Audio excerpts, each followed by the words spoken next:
every female in my family was an AKA, I had no other choice. It just opened up my eyes to friendship. When I was a little girl, I used to look at yearbooks from colleges, and I would see the AKAs, and they looked so, all of the good things that, you know, women aspire to be. We have qualified people to run for office within the chapter, and that really makes me happy. When you're there for the birthing of something as dynamic as Pi Alpha Omega, you have that. You feel like it's the right place to be, and that doesn't go away.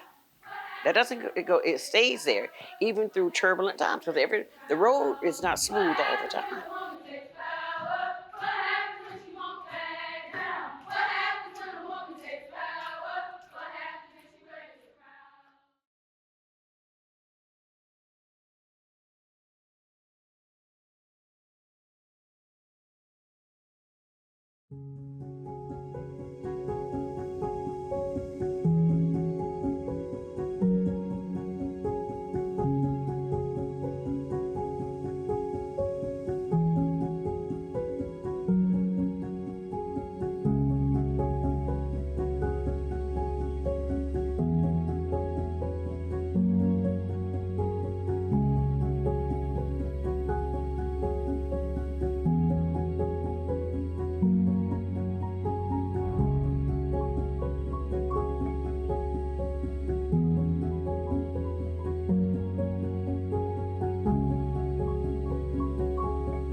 Time to be active. February 17, 1985. Dear Soror, the Atlanta Suburban Interest Group of Alpha Kappa Alpha Sorority Incorporated will meet on Saturday, February 23, 1985 at 1:00 p.m. at the home of Soror Jean Thomas, 2640 North Stratford Drive. At this meeting, it is essential that all sorors planning to become active in the chapter are present so that statements of intent can be written, as well as the signing of application lists. We shall have the first reading of the bylaws for amendments and/or changes. For your information, all sorors who have been active through 1984 must pay a $30 per capita membership fee, and inactive sorors must pay $66 for reinstatement by March 10th, 1985. We look forward to seeing you. Ora Bohannon, Chairperson, Suburban Interest Group, Alpha Kappa Alpha Sorority.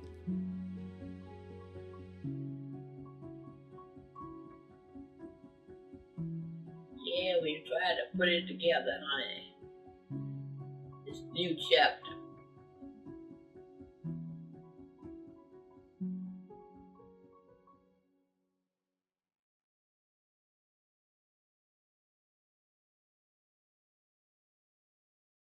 Your daughter, your favorite only daughter, was about to pledge, and you wanted to get this chapter going before she became an AKA, right? There you go. Oh, you called Mary Shy Scott and talked to her about it? I called Mary Shy Scott. Yeah, I was surprised that she was going to be involved, but she said, yes, let's go with it. Yeah, she wanted to go with it. When I first moved to Atlanta, I met Jean, and we met at Sutton Middle School. I was the librarian, and she was the science teacher. And Jean was so energetic and so full of ideas, not just about the sorority, but full of ideas about everything. So she told me, this is what you need to do. You need to join this, you need to do this, you need to do this, and you need to get books for my science children. And so I was always on a mission for Jean. I don't remember who approached me, actually, because I wasn't active at that time. I did. The interest group applied, and then we had the chartering ceremony, and I became a charter member. We were all, most of us were all married, and our husbands were in organizations, so the wives got to know each other, and we were in Jack and Jill and other social clubs together, so we got together first and foremost as friends. Well, I think initially they wanted the chapter to stay small. and that we would, do service in the community, and that we would be a small chapter and get to know each other very well and do service for Alpha Kappa Alpha and become good, become friends, sisters, so forth. But that was about it. I was teaching Spelman students, Morehouse students, Clark, Morris Brown, because I was the only marketing teacher at the time in that little area, So all of the schools were sending their students over to me for the marketing personnel of small business. So it was a fun time because I enjoyed them, they enjoyed me. Marilyn and I became good friends. And so she was the one who said, Joyce, you got to come and go with me to a sorority meeting. And I said, I don't know, whether I have the time and all that. She said, yes, you do. Miss Marilyn, she's very forward. So it was the energy and just Jean's excitement. She made it sound like you were getting ready to do something, really big and phenomenal and different. There was Billy Greenwell. There was Diane Willis. There was Jean Thomas. These were the ladies that we were socializing with, that we had the opportunity to connect with in various social environments. And when you're younger, you are looking at who's going to be your mentor, right? And most of them are silent mentors. I don't know if Billy knew. She knows now because I've told her. But back then, I don't know if she knew that and Diane Wood, I don't know if she knew that she was one of my mentors. And one of the benefits of establishing mentors, it doesn't have to be one person. You can extract like this and this person and that person, and you can extract from various factors. And we became friends. And and you have certain core values in terms of the principles that you believe in life that have embraced you all of your life. And these ladies were a part of it. Then it morphed into, we are thinking about starting a new AKA chapter. I'm a physician, so that's my interest. Health is my interest. And as a race, African Americans tend not to have the best health statistics, outcomes, life expectancies. So I've tried to use my knowledge to improve that as much as I can within the chapter. We love those one-item agendas. We had an agenda that we were going to have fun, but fun with like-minded people. And everybody was excited, and that's how it started. Enjoyed it, became involved with it, and I guess that's just sort of like history, it just bloomed into a long-lasting relationship. But it took off. Yes. Big style. And are we pleased or are we pleased? Very well pleased. Uh-huh. Like, I guess she's tall and complexion and skinny. Oh, isn't that cute? Oh, that's darling. So do you think that one will make it? Well, she was one of these intelligent people who wanted to do everything, like you say, by the book. She was smart. She was outgoing, intelligent, I repeat. And she liked to be a part of the community. She liked to be a part of doing what's right and what's what.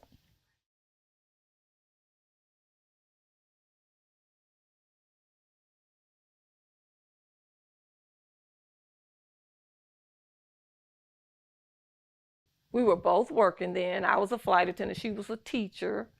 But we got it done. And there was all those things that you have to do when you're trying to charter a chapter. It was a lot.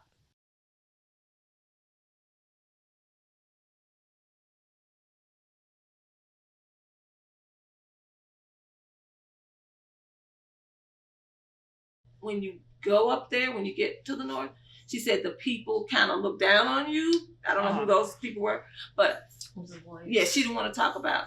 She was from Georgia that much. And also her last name was White. White, apparently. And then they called the road, they said White, Aura, and then the kids would snicker. I'm trying to say sniggle and snicker. But, and she said, And they would say white or White Aura. So her mother said, well, change it. We would make it WHYTE. And she became Ora White with the Y. So she was very self-conscious about race, and well, that was a rough time. That was early Jim Crow, wasn't it? Even still Jim Crow? She said every day when it was time to go home, because she was the top player on the basketball team, when it was time to go home, the white girls walked in one little group and she walked behind them. So it was still very much. See, when she was growing up, and she wasn't observing, or she wasn't exposed to other women who were AKAs. She wasn't exposed at all, because she didn't become exposed till she came to Clark, and that's when she started seeing AKA women and their activities, and she was very much impressed.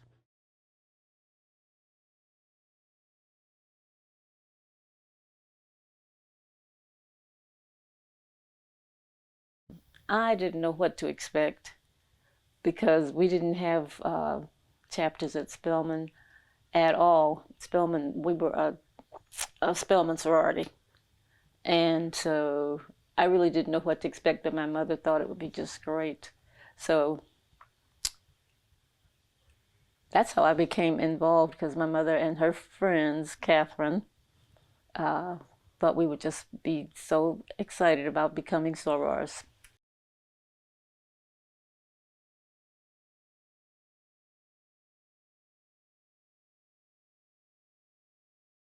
Because I wanted to remain secretary, I wanted to remain epistolist, but she wanted me to be the hotigast, when we got started. But anyway, that was okay. She was a person who really reacted to needs, and let's help it. This, they need this here, they need. So I think that Alpha Kappa Alpha was truly the vehicle for her.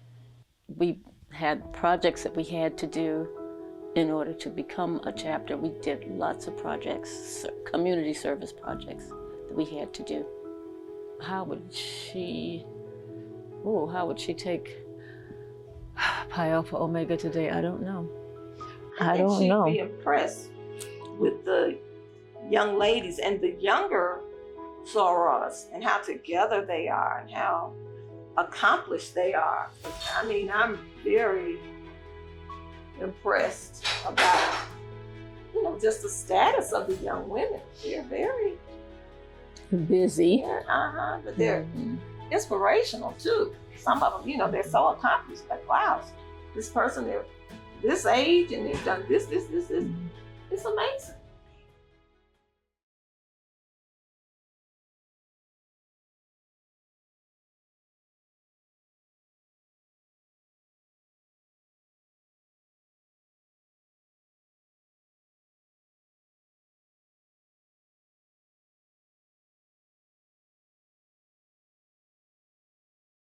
This was my first Boule as Bacillus. My name is Carol Lynn Lewis Osborne, and I'm the 4th president of Pi Alpha Omega chapter of Alpha Kappa Alpha Sorority Incorporated.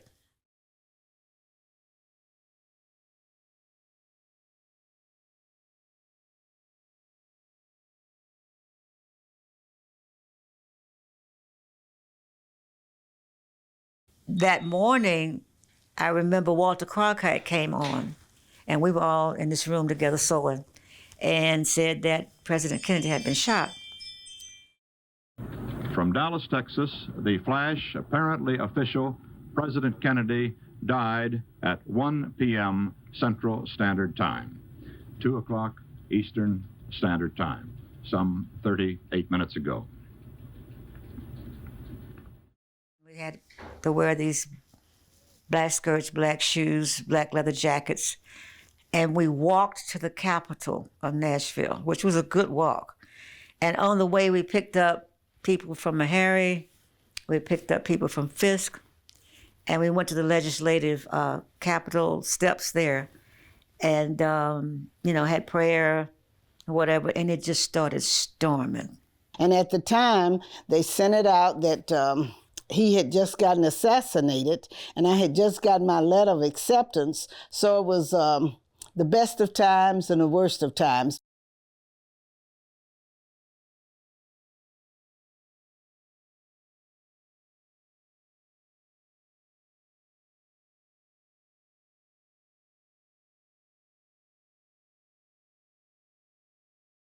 Martin Luther King came to our campus to speak. And you know, like I told you, I was really, because I went to college at 16, so I was kind of just silly. But when we went to that auditorium and heard him speak, I was on the edge of my seat. And when he was coming to an end, I was saying, God, please don't let him stop. He was so powerful.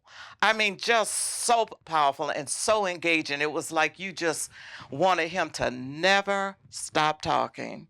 And I mean, that was just a real eye-opening experience for me to hear him speak. Because right after he spoke, we organized, I remember, and we were out there with the policemen came with dogs. You know how they had those dogs on you and the fire hoses and stuff, arrested all of us. And I remember my parents, I had called and said, I'm marching today, I'm demonstrating. And my dad had said, look, don't you get into that and don't you get arrested. I was in jail, but it was really not jail because, you know, the parents were bringing us food and cookies and all of this, but they did keep us overnight. We didn't have a place to sleep, but we felt like we had really done something meaningful to the civil rights struggle. And we actually marched and demonstrated in sit-in movements in 1963, and I was part of that. He divided us up into two categories. One was the hit and run group, and the other one was the stay and go to jail group. I signed up for the hit and run group. And basically what that said, when we would go to establishments, if the police would come in and say, you need to leave, you can't sit there, I would go. But the persons who said they would stay, they would sit and not do what the police said, and they would be hauled off to jail.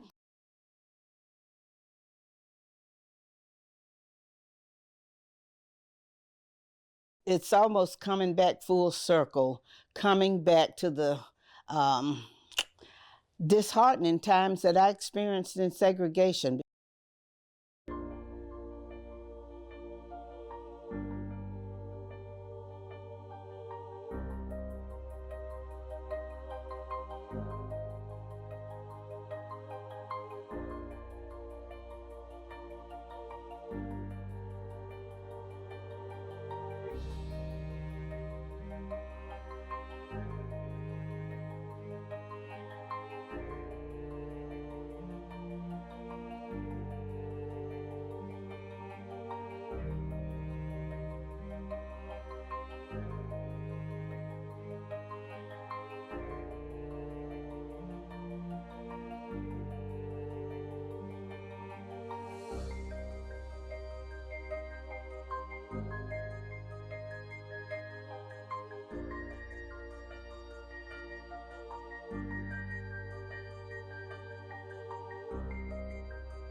Well, let me start by saying that I'm a Spelman alum, and when I was there were no sororities.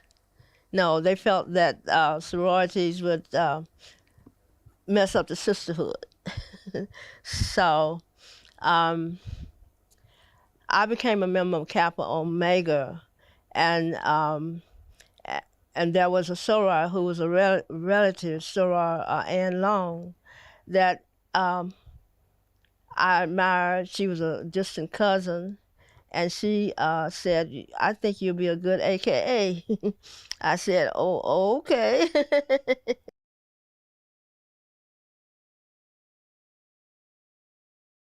Soror Billy and I have known each other since kindergarten. So tell me how the idea for Ivy and Roses came about. Okay, well, we were, as I said, we were very, very small. And as a teacher, well, usually we had a very small budget. So, like a teacher, you know, if you don't have something, you go into your pocket and you buy it yourself. Well, the sorors would go into their pocket and buy us whatever we needed, little gifts and things like that. And I said, well, wait a minute. Maybe if we had a foundation, we could go to grocery stores or whatever and solicit gifts or tokens or whatever we needed. And in addition to that, sorors could donate because it would be a 501c3.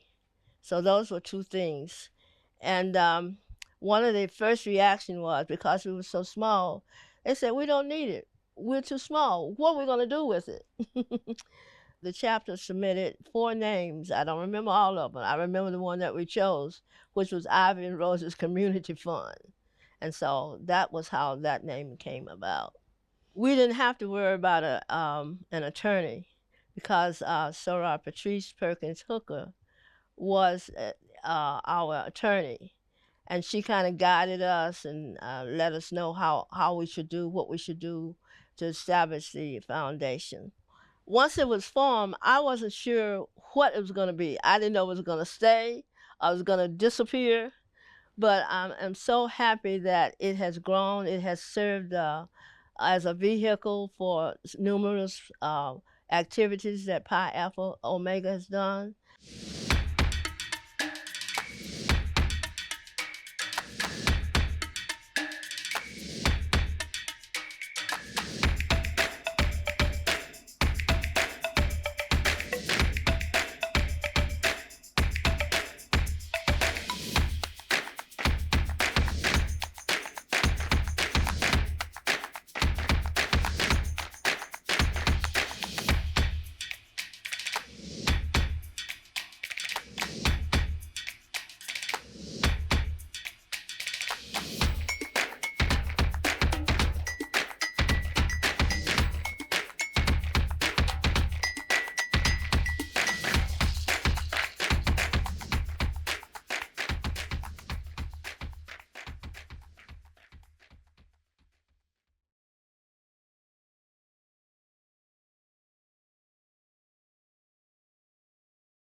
I'm very happy and very grateful and pleased with that.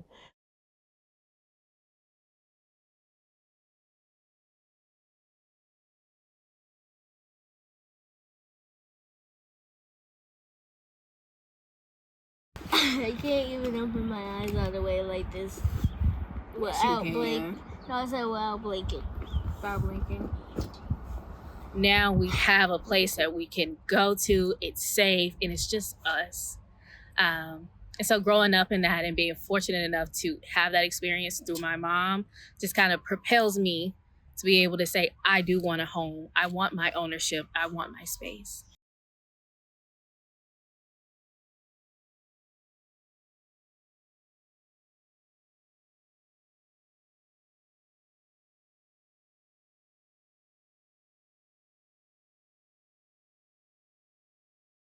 Have you guys a part of this just feels so cool. And like, I went to someone's build and majority of the people didn't look like me. And so it was kind of not the greatest comfort, but you know, you find your place in things. But to have you guys there and you guys look like me and I know Atlanta, AKAs is Atlanta.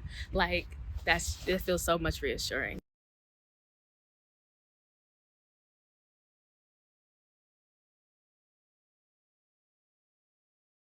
I love all the things that we do, and I want to be a part of it.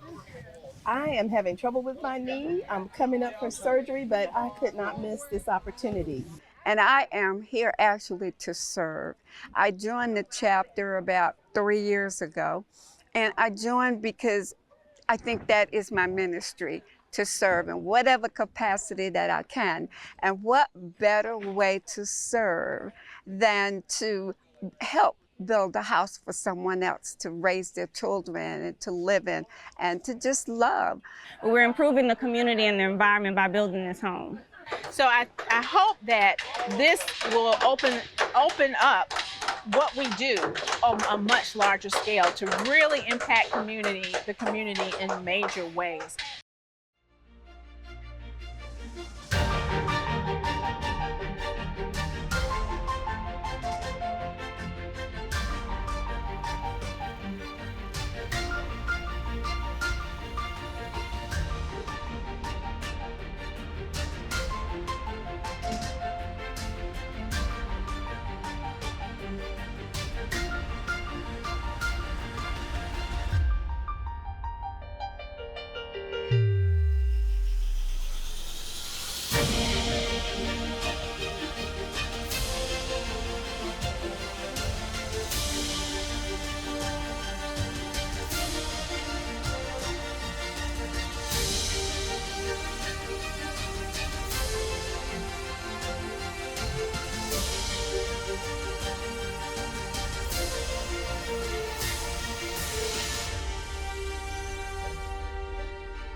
Just as you did with Nehemiah, who rebuilt the walls, oh God, we pray right now that you would build a wall around her, safety and security and protection.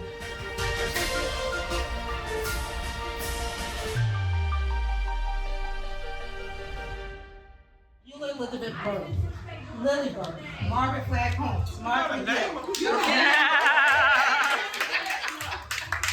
Marie Woolfolk Taylor. Those 9 women created space for you. Those 9 women had the foresight to bring 7 more sophomores on, to say we want this space to be here for you. Before you thought of Alpha Kappa Alpha, she thought of you. Before you were born, Black women created a space for you. And then a couple of years later, on January 29th, 1913, led by Nellie Quander, she made sure this space would be here for you. That's a legacy. You are a part of a rich, rich legacy. We are a part of a rich, rich legacy. What legacy will you leave? Will sorors call your name 50 years from now? Will they say Soror Gwen laid the pavement for me? 100 years from now, will sorors say Soror Cheryl Presley thought about me before I thought about Alpha Kappa Alpha? That is the charge for all of us sorors, is to create space for those sorors who are not yet born. Those who we do not yet know. They don't even know Alpha Kappa Alpha. But we decide what will be left for them. We decide who Pi Alpha Omega is. So if this chapter, Pi Alpha Omega, is to survive another 40 years, when I won't be around, there are many things that you need. And one is you definitely need money. So we got to actually focus on fundraising, membership, and that succession planning that I'm speaking of. We got to make sure that as we bring members in, that they're not coming in just to wear the pretty pink and green para, but that they are coming in to actually serve the community. Well, you just find something you like to do or suits your personality or your interests and just kind of jump in, I think. Well, number one is that we remain relevant. So therefore, you have to have your thumb on the pulse of what's going on in our world. I see the need for us in working with our youth, encouraging them to pursue their dreams. I'm really kind of sad that after all of the accomplishments we have made in terms of breaking down segregation, looks like we're going back again, and hopefully we won't, something will happen that we won't continue on that pathway. So you want to tell anything else about the AKA chapter when it started? Hearts that are married, Hearts that are true, by merit and culture, we strive as we do. Things that are worthwhile, and with a smile, we help each other, for we know there's no other like a sister. Alpha, Kappa, Alpha. Awesome, Gene. Awesome, baby. You know it. You know it. You know it was.